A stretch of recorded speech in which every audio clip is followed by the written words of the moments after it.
The topics and opinions expressed in the following show are solely those of the host and their guests and not those of W4CY Radio, its employees, or affiliates. We make no recommendations or endorsements for radio show programs, services, or products mentioned on air or on our web. No liability, explicit or implied, shall be extended to W4CY Radio or its employees or affiliates. Any questions or comments should be directed to those show hosts. Thank you for choosing W4CY Radio.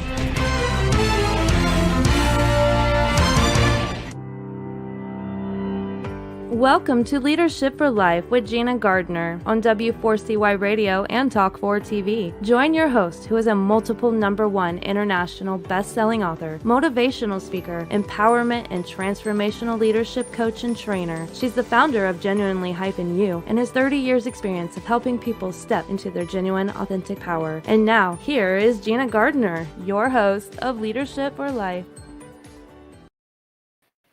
Hello there, and welcome to today's show, which is all about, are you getting the help that you need? And also, are you giving the help that other people need?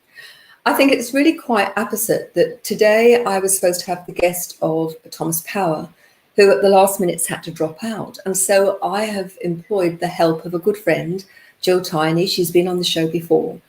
And I know that she is someone who helps many, many people through her work and just by being her. And so the whole theme of today is about help.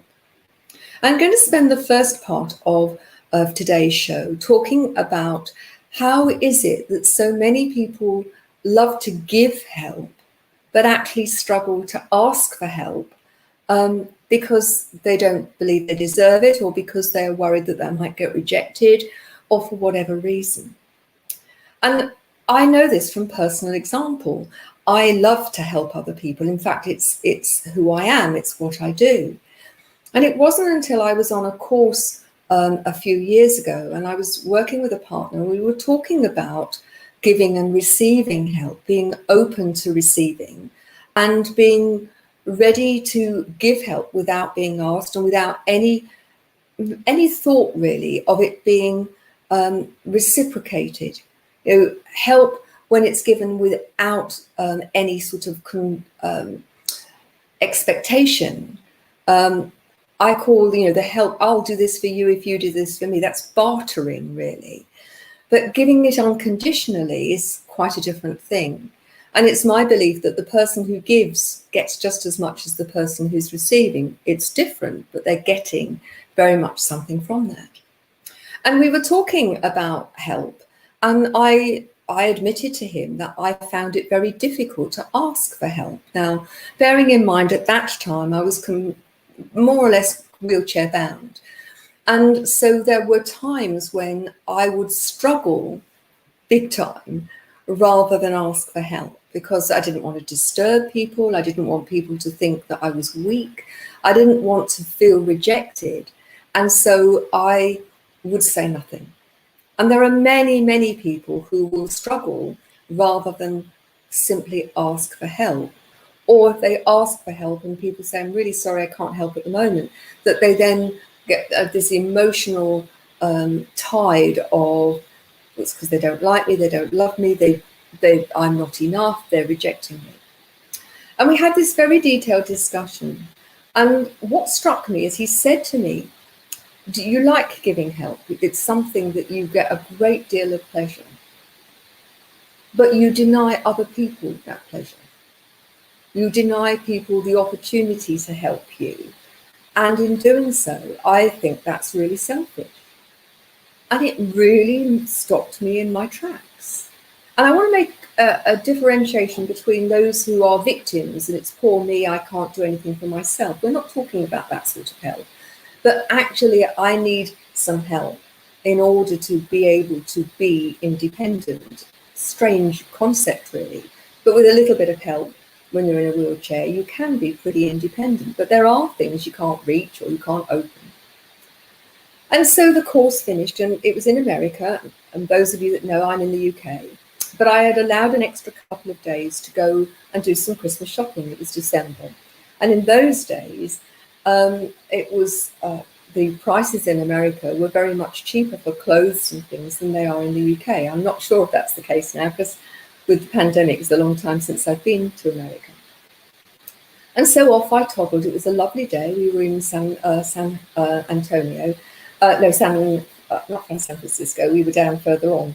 One of the Sands, anyway. It's not important. And off I went. There was a mile-long drive from the hotel down to the main road, and then from the main road to the precinct where all the shops were. And off I went, and I bought lots of Christmas presents. And I was on my way back, and halfway up the hill, the wheelchair died.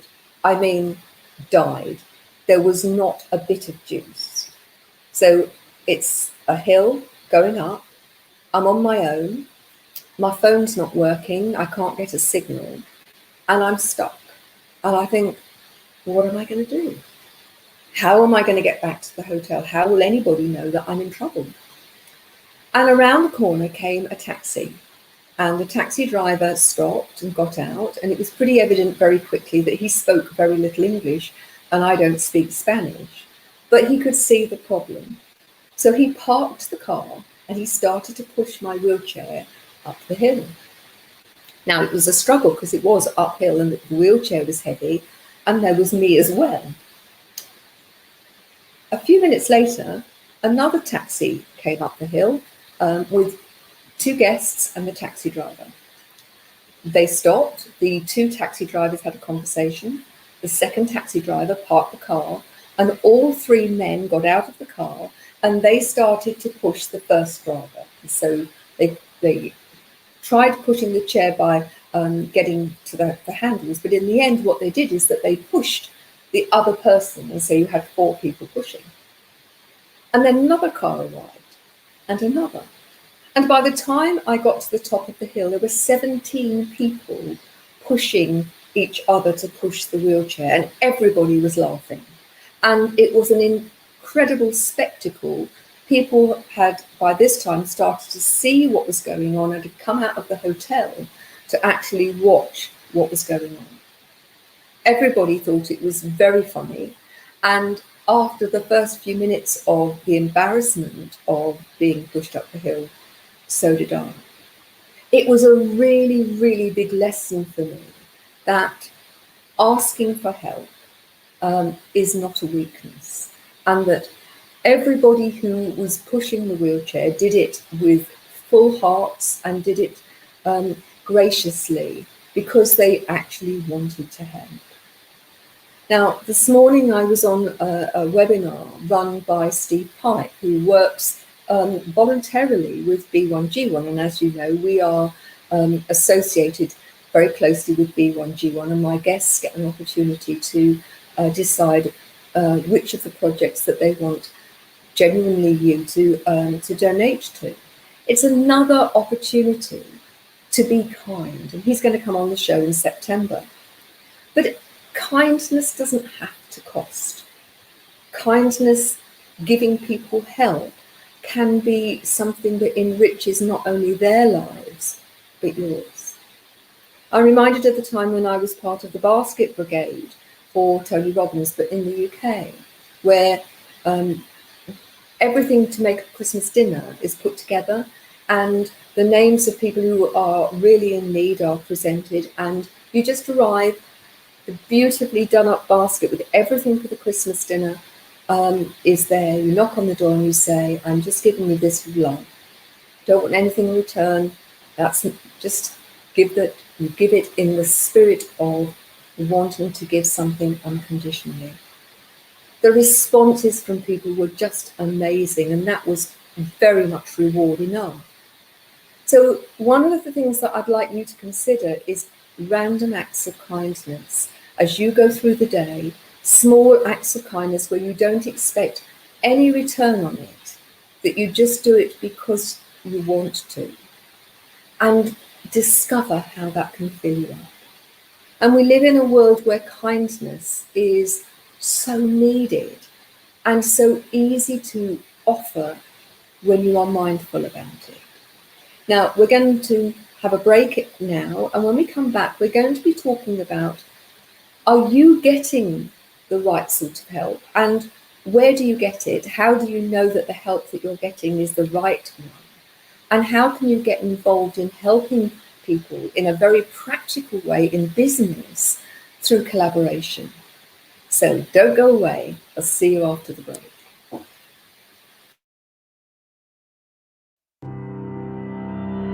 You have been listening to Gina Gardner on Leadership for Life. We'll be back after this quick break.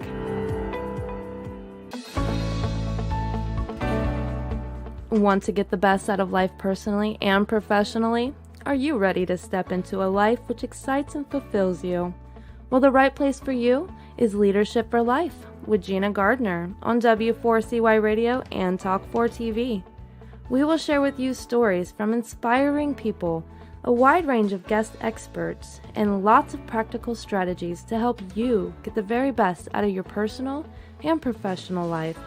Leadership for Life is a radio and TV show focused on helping you live a happier, more successful, and fulfilling life. Join international best-selling author, motivational speaker, empowerment and transformational leadership coach and trainer, Gina Gardner, live every Thursday, 1 p.m. Eastern Time on W4CY Radio and Talk4 TV. Become the leader of your own life. Gina Gardner's #1 international best-selling book, Thriving Not Surviving, The 5 Secret Pathways to Happiness, Success, and Fulfillment, provides you with the foundational principles on which to become the best leader of your own life. It's available as an ebook, paperback, hardback, and as an audio from genuinely-u.com, or also from Amazon. Every one of the principles have been proven to work for the countless people who have used them, including the author. Now, let's put them to work for you. If you're ready to discover your true leadership life design, accelerate your journey with an invitation to join Gina for Leadership for Life VIP Day. Choose your journey of self-discovery where Gina will help you navigate your way to happiness, success, and fulfillment. To find out more, email Gina at genuinely-u.com. Welcome back to Leadership for Life. Here is your host, Gina Gardner. Hello there. I'd like to introduce you to Jill Tiny. You may have heard her the first time she came on the show, but she's an amazing lady. And one of the things that I love about her is the fact that she is so ready to help other people, and that she does it in a way that is empowering rather than making people feel small. And her purpose is all about empowerment and collaboration. So let me read you her bio. As a community catalyst, Jill Tiny created and looks after the Collaboration Global community. Together, they're instrumental in creating collaborations that in some large or small part can and do change our world. We connect, collaborate, and grow. This community works to build and develop strategies that help collaborations to succeed by providing a safe space for abundant thinking and practical solutions to bring a project to fruition. She's also an author, international speaker, business coach, wife and mother, and her mission in life is to teach the world to collaborate. Now, I've been a member of Collaboration Global and its previous life as a B Collaboration. And one of the things that strikes me about the whole organization is that it's an opportunity to challenge yourself in a very safe space, that people are very supportive. There is help on hand. There's always somebody who knows something about the thing that you need to know about, and that people are very generous with their time and with their expertise. So without more ado, I'd like to introduce you to my great friend, Jill Tiny. Wow, what a lovely introduction, Gina. That is fantastic. And I'm still quietly giggling about 17 people pushing you up a hill. Yes, the universe sends you lessons, and I obviously hadn't learned the lesson when the lessons were subtle. And I think that's one of the things that I recognize in myself, that very often it's not the gentle nudge, but it's the kick up the bottom or the whack around the head before I recognize it. But I think John, who was my partner at that time, it was a very powerful conversation, because I did realize through that conversation that allowing people to help us is important. And, you know, for those many people who love to help but are frightened or resistant about asking for help, appearing to be vulnerable, learn my lesson so you don't have to be pushed up the hill by 17 people and provide a complete spectacle for the hotel at large. But the thing is, and I wrote it down as you were talking, actually, should we be offering more help? Because you probably didn't wave down all of those people to say, excuse me, could you, hello, could you come over here? And they volunteered, they came and they gave because they chose to, because they wanted to. And how it just fills your heart with joy to think of these wonderful people. And I was talking to a lady, Sharon Bowles, over in, I want to say Montreal, I know she's in Canada, and obviously a lot of snow in that country. And she said it's part of the psyche of Canadians. If they see someone in trouble, how can I help? She said, because when there's snow and there's a car that's a problem, or somebody's stuck in a ditch, or got no food, or whatever has happened because of the weather that is extreme, you have to help your neighbour, because your neighbour at some point will be helping you. And she actually sent me, she told me this story, and then literally about a day later, she sent me a photo of, look, see, it's happened again. And there was somebody, their car had gone into a snowdrift. And there were about 20 cars stopped to get this car out of the snowdrift. And it's like, wow, and somebody said the other day that in the UK, what he knows, and this was an American speaking, what he knows the UK for is how helpful they are. And I'm like, oh, okay, that's interesting. Hadn't thought about that.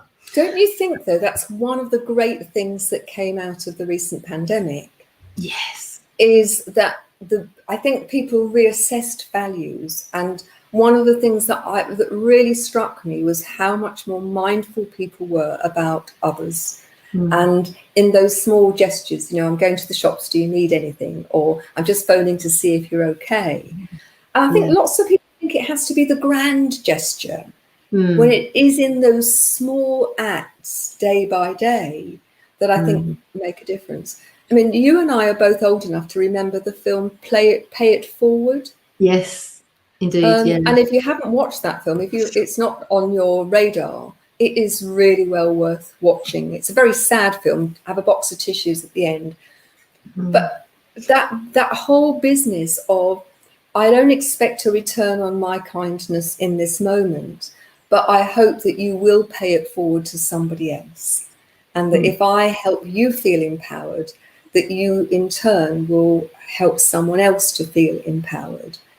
And, I'm struck when I watch the news, how if that was the news that was good and reported, if we focused on kindness and how we can and do help one another, if we recognized that for every scoundrel in the world, there is a good person who is doing their best to live their life out and to support their family and friends and community, I think our quality of life would be very different. And do you know what? That is the majority. Most people are like you and I, and just want to help. And the way we have been taught in this country is to look after number one. Even going down to the education system, if a kid was to share their homework to go, oh, this is how you do it, it's classified as cheating. You've got to do it yourself. You've got to look after yourself. And it kind of stays with you. So asking for help, I mean, I'm world's worst for asking for help. And I'm still learning. And I know that people that come to our community at Collaboration Global, as you know, the first question is, well, how could I contribute? And how could I help? And what could I do? As opposed to some business meetings you might go to. And the question is, so what's in it for me? What am I going to get out of this? How am I going to make this work? And how's it going to make me money? I think, and for me, that's the fundamental difference and why I belong to Collaboration Global and not to lots of networking groups. Yeah. Because, well, it's a very different animal. There is networking that naturally goes on. Networking is just a word for creating relationships, isn't it? Yeah. But I think the relationships become very different. And I was trying to often thought about how do you language how Collaboration Global is different. And one of the things that struck me is that very often in networking groups, it is very transactional. If I refer somebody for you, then I'll expect you to refer somebody for me. If I do this for you, then and I give you a discount, then I expect you to give me a discount. And I can honestly say, in the meetings that have gone on in Collaboration Global, I have never ever come across that sort of transactional activity. But it is about getting to know people, and naturally out of the conversation comes the opportunities to help and be helped. Not least of which the meeting is all about working on you and developing yourself. And that, I think, is a huge help. But I think I'd be really interested for our viewers and our listeners to have your take on what is collaboration and why is that so important? I think it's multi-layered. As I say, going back to that whole question of asking for help, which we find so difficult, whether it's a British thing, I don't know. I think it's a universal thing. And I think we are taught that. And I think if we were able to be freer around that, then I think collaborations are going to be much, much easier. And in Collaboration Global, we talk about being collaboration as opposed to doing collaboration. So it's the essence of what collaboration means for us.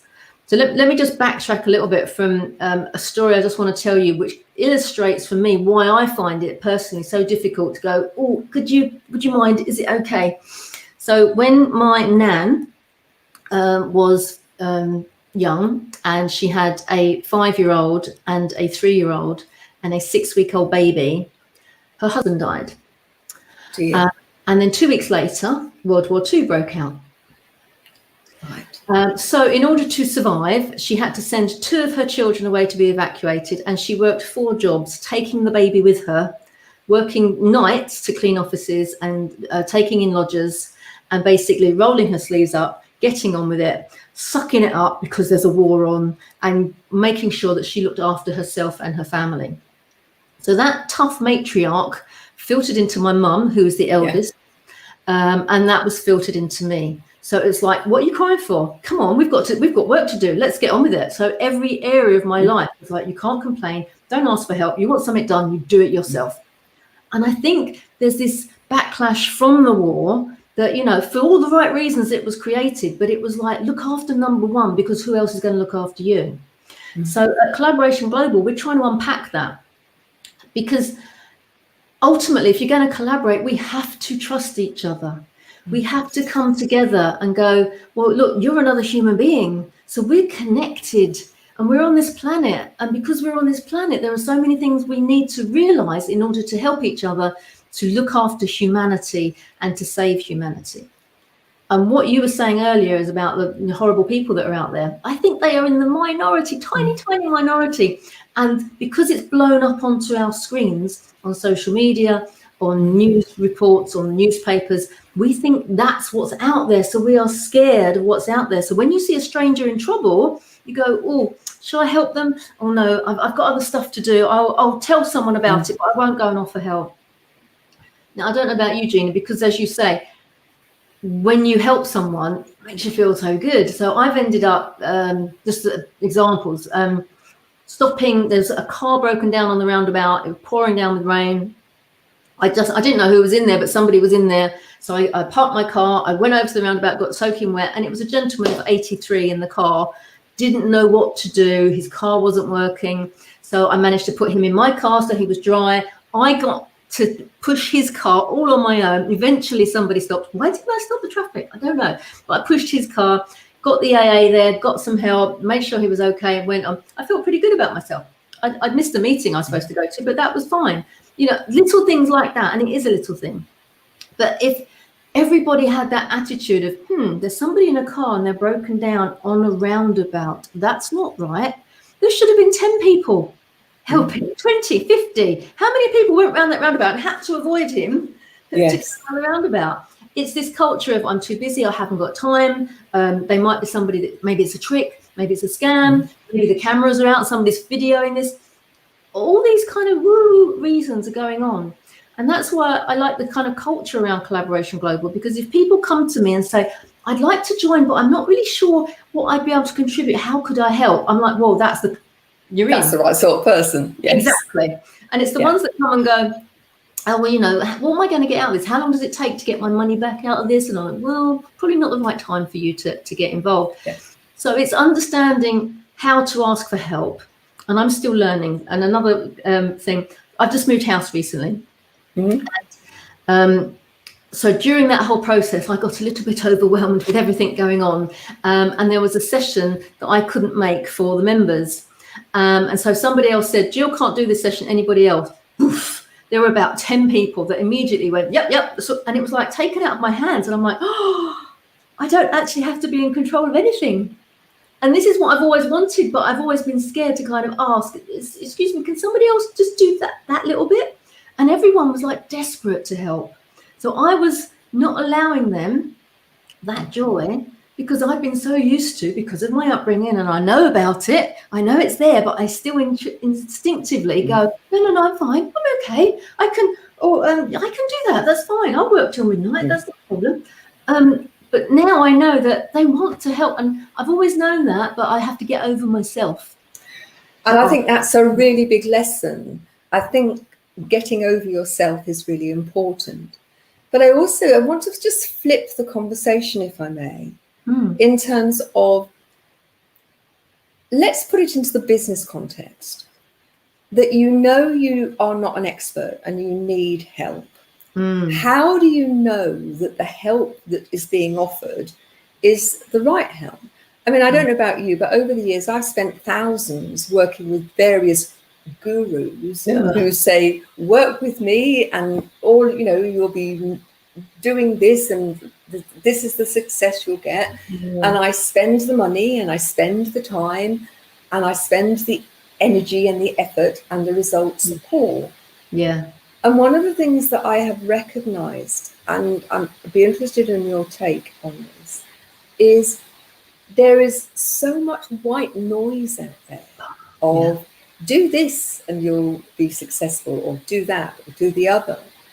And when you actually look at it, the people who are being most successful are those who are telling you that you will be successful if you buy their stuff. And in some ways, that's what we're all doing, but they're not authentic. And the results that they get are work for them, but don't work for other people. And I don't blame them. What I recognize is I have to listen to my own intuition. I have to really think about, does this resonate? Is this the right thing for me in this moment? I need expert advice because I don't know, but I also need to be mindful that because it says expert, because it says guru, because it says anything, doesn't make it true. So what's your take on this? How do you manage that? It is really hard, isn't it? Because you see these amazingly successful people and you just assume, if I do what they're doing, it's going to be great. And, for some people it is. There's always going to be a percentage that do A, B, C because they're in a similar field, they've got a similar market, they're doing the hustle, they're on the phone, they're making the phone calls. And sometimes I think what most of these courses are about accountability. Somebody saying, have you done that? Have you done that? Have you done that? Which means you're actually doing something, as opposed to, I don't know what to do, I'm a bit lost. So you scattergun and do a little bit of everything, which doesn't work. We need to focus down. So I think you have to be realistic with yourself, So if I'm going to pay 5, 10, 15 grand or whatever it is on this course, on this miracle cure, am I really going to knuckle down and focus in and be realistic? Am I going to, Jill, come on, are you going to do it this time? So you have to kind of make that promise to yourself and do the work, which obviously you have done in the past. And I think how I do it, it's not scientific, Gina, but I follow my gut. And I watch the person and I stalk them, to be honest, for a little bit. And I see if they're walking the talk. So wherever they show up, I'm like, what are you doing? Now, one time I went and I was on a course and it was a huge, big fancy hotel in London. And we had to go to a certain side of the stage if you wanted to sign up for this thing. And the person who's in charge, I'm not going to name names, but I was so impressed by this woman because there was somebody in the queue who was waiting and who was having a good old whinge about waiting. Well, it's my money and I'm going to spend it. And why am I waiting? And what's this all about? And So she was having a go at the people that were dishing out the notes and was a little bit confused and weren't sure what was going on. There was no patience whatsoever. And the woman that was running the whole thing came back and said, excuse me, are you being disrespectful to my team? And everyone went, ooh, well, it's ridiculous. I've been waiting for, well, I'm sorry, but I'm not going to sell to you. Do you mind leaving? I'm not having anyone be disrespectful. And she just gave her this lecture, and she wasn't rude. She wasn't loud. She just was so in it that she was backing her team and the principle of you do not have to be like that in this space. And I'm like, oh, already like, yeah, exactly. So I had respect for her that she was doing that. And it wasn't a showy thing. It just happened by accident that this woman was being quite rude, but the woman in charge wouldn't let her get away with it. So my instinct is like, well, you can have my money. I'll come on a course with you. And I have done a couple of courses with her, and there is huge accountability. You're never going to let her down because she's going to call you on it. But also there are certain things you go through and you go, okay, do that. You're going to get that, or a percentage of that. So for me, going to an expert, I don't think there is an expert. I don't think there is a guru. I think there are specialists who are passionate about what they do, love what they do, so know an awful lot about what they do. And you might need a piece of that pie. You might need a piece of their knowledge and their experience. But go with your gut and go with the person that you, if you can talk to them face to face, look you in the eye. They're not just somebody at the end of a computer. You have a proper conversation with them and say, well, how are you going to help me? How is it going to work for my situation? And do you understand it? Have you worked with people in my situation before? What can I expect? And then you have to go away and go, what does my gut say? And if you've got a little fluttering inside, and the fluttering is excitement, and the fluttering, and it wakes you up at night, and you're thinking about it in the next morning, and it's like, why am I waiting? You know, it's like you want to get started, then go with it. But if you've got that little fluttering inside, and like, oh, I just feel a bit, I'm not sure. Oh, don't go for it. Your gut is telling you, your heart is telling you it's not the right time, and it might not be that they're the wrong person. It might just be it's not the right time for you. It's a really interesting principle, isn't it? Timing. Sorry to cut across you. It's interesting because one of the things that I've learned, and I think I've always known it. You know how these things that you've always known, but suddenly it comes to the forefront. Yeah. Is that I've always talked about the difference between being busy and being productive. And I think so many times that being on part of these big programs, particularly around things like sales and marketing, is there's a lot of busyness. But what strikes me is that of course, you've got to take action, and accountability is a really important part of that. If you're being held accountable and supported in that accountability, that's really helpful. It's another thing that Collaboration Global offers you if you want it. But also, vibrationally, are you in alignment? And are the people that you are seeking help from, are they in alignment? So knowing your purpose, what is it you want and why is that so important to you? And then is that person in alignment with me? Am I in alignment with me? Because if vibrationally there's something out, it's never going to work. And I think for a lot of people, this probably sounds a bit wiki-woo and very alternative. But I think more and more people are recognizing that authenticity is so important, and that understanding what is important for you and why. What is your purpose? I talk about leaving a living legacy. Don't wait till you die. Create a legacy that day by day is making a positive difference. And then recognizing that the person that you want to help, and I'm not talking about the tiny acts of kindness, I'm talking about the help, sustained help, somebody working with you as your guide, your coach, your mentor to help you move forward. And I think if you're looking for somebody to help you move forward, it's absolutely vital that you feel that they are in alignment with you.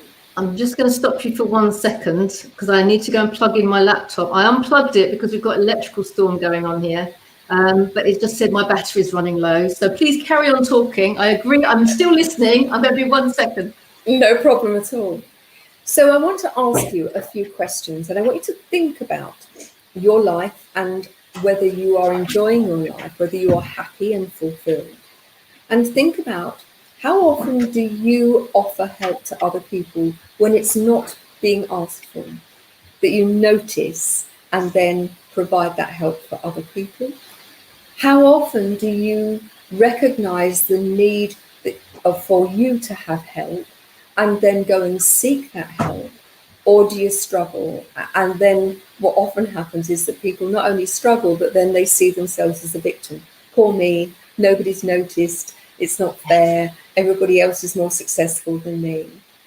And how often do you tune in to that inner voice, that gut feeling, which says, this is the right thing to do, this is the right person to work with?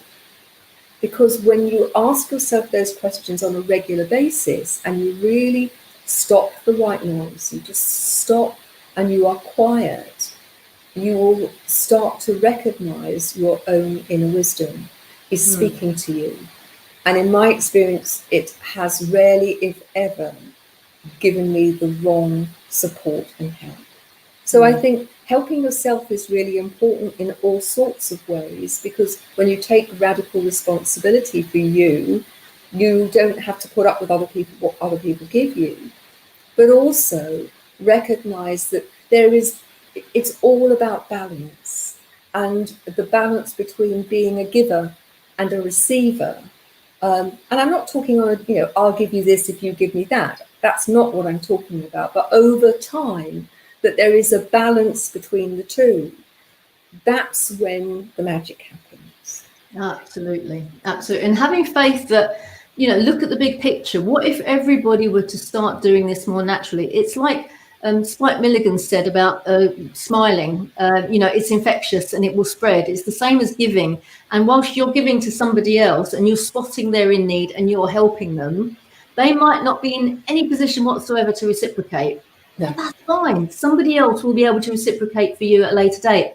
And just imagine if that was a global situation. Yeah. When you bear in mind that like 99.9% of the people are lovely and wonderful and kind, and it's only that tiny minority that are mucking it up for a lot of people. Yeah. If we just all concentrated on, how can I help? How can I help? It's interesting because I'm sure there are people who are listening to this who are going through very difficult circumstances and are saying it's all right for you, but I can't get the help I need. I'm on my own with disabled children or elderly parents. I've got a business and I don't know how to do the technology. And, how do I find a way of getting the help that I need? And I think for me, the difference is when you look at what you haven't got and what you can't do, you're focusing on the lack. The vibrational energy behind that is all around lack. And so it feels as if it grows. Yes. Whereas once you start to focus on what you have got and what you can do and how you can then reach out to other people, then everything expands. And I'll give you a couple of examples. There was something on the television this morning where there were two very separate people who had lost a loved one because they had suddenly died and it had been a heart-related problem. And that resonated with me because, as though I've said in the show before, I lost my brother because he suddenly dropped dead, and it was a congenital heart thing, which, had he known about, was completely treatable. Wow. Now, these two people didn't know each other. One had lost a son and the other had lost his father, had both independently set up charities to provide defibrillators in public places and to train. Now, many people in a situation where they'd lost a loved one would be in despair, and I don't in any way want to minimize the trauma and the challenge that they've gone through. But they use that as the rocket fuel to help other people.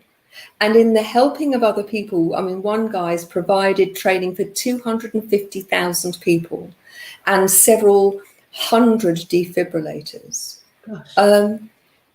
And he's now trying to create to work with the government to get a law that defibrillators should be by law in every public place, and that there should be people who have an awareness and are trained, although they're very easy to use, I'm told.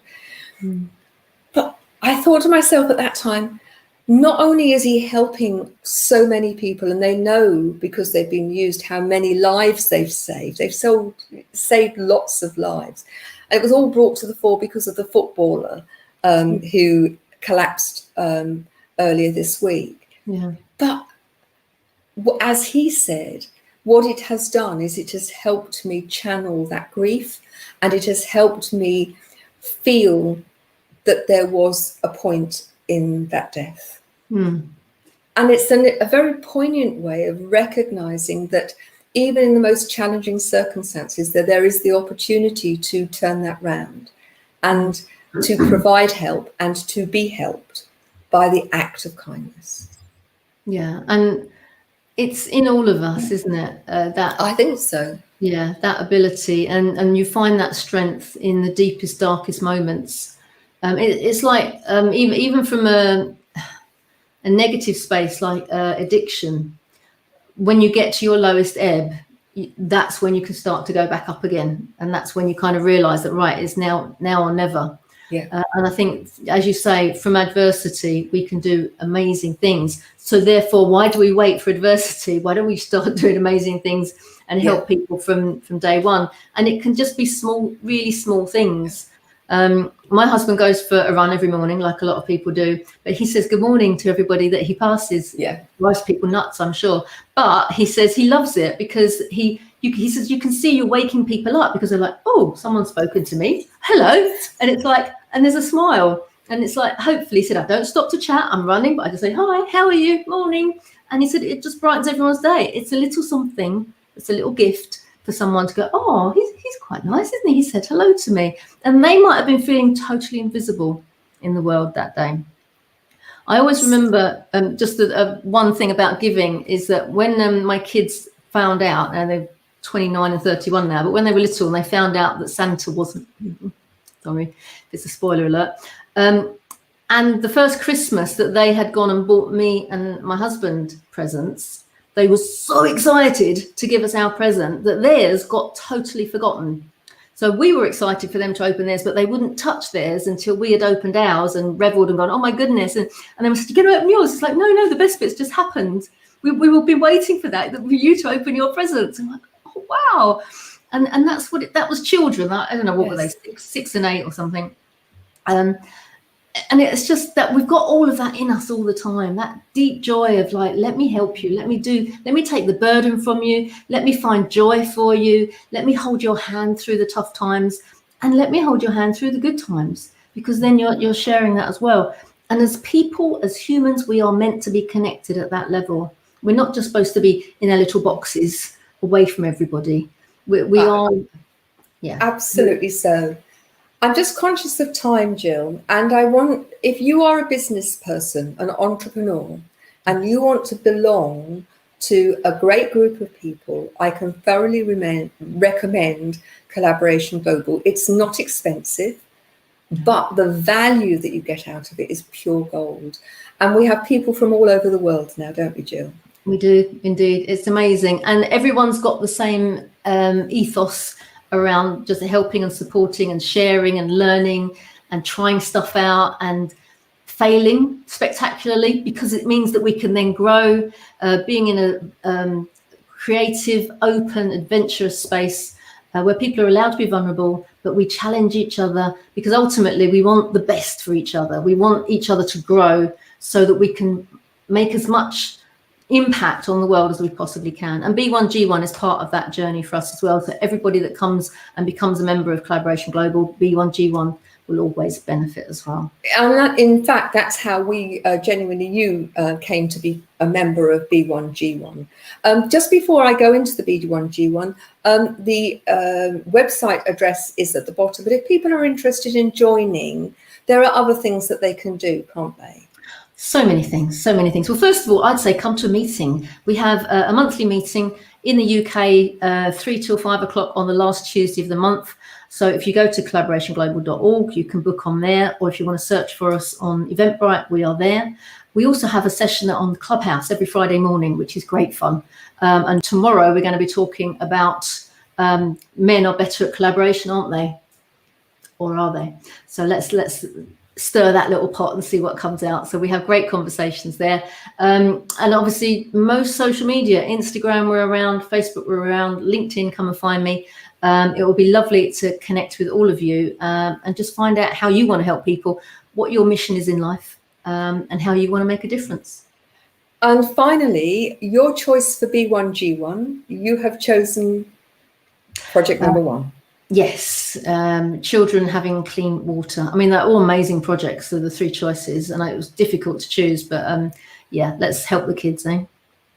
And water is absolutely necessary for life. And I think kindness is another thing, which is like water. It is the lifeblood of having a great life. Jill, you've helped me enormously at the very last minute. I am eternally grateful, not only for tonight, but for you being you. Thank you so much for being my guest. And I look forward to seeing you at 8 o'clock tomorrow morning at Clubhouse. Yeah. Thank you very much indeed. I really loved it. Thank you, Julie. Lovely. Thank you. Now, as we go into the last couple of minutes of the show, I just want to talk to you about all of the places that you can find help. And there's lots and lots of free stuff. Okay, so if you go to genuinely-you.com, you can actually become a free member of the Genuinely You membership group. And there's a plethora of stuff to help you. There are podcasts, articles, there are free videos. Go onto YouTube, Genuinely You Leadership for Life on YouTube. And I think at the moment there are something like 80 videos, all of them for free, all of them giving you support and help. There's a Facebook group, Genuinely You with Gina Gardner, Facebook group. Come and join it. You can ask any questions, you can engage. The more you engage, the more you'll get out of it. You can find me on LinkedIn, but ultimately, I can't join you for you. You need to take a little bit of action. So, Facebook, Genuinely You. LinkedIn, find Gina Gardner Associates, or just look for Gina Gardner. You'll find me there. Go to the website, genuinely-you.com. Lots and lots, and join the membership, okay? And then how about going to YouTube and subscribing and downloading those? Remember with the B1G1 that every person who listens to this live or recorded, we give free meals to people who are hungry. So not only can we help you, but you can help us. Spread the word, get people listening, get people to subscribe to the show, to YouTube, to become a free member of Genuinely You. All of those are designed to help you. Yes, there are paid programs and there are things that you can do as a group or one-on-one, but it's been specifically designed that money should not be a barrier. And I would say to you, step up, become the leader of your own life, take control, because when you do, you step into your genuine power. So thanks for joining us, and join us next week in Leadership for Life. But in the meantime, be the leader of your own life.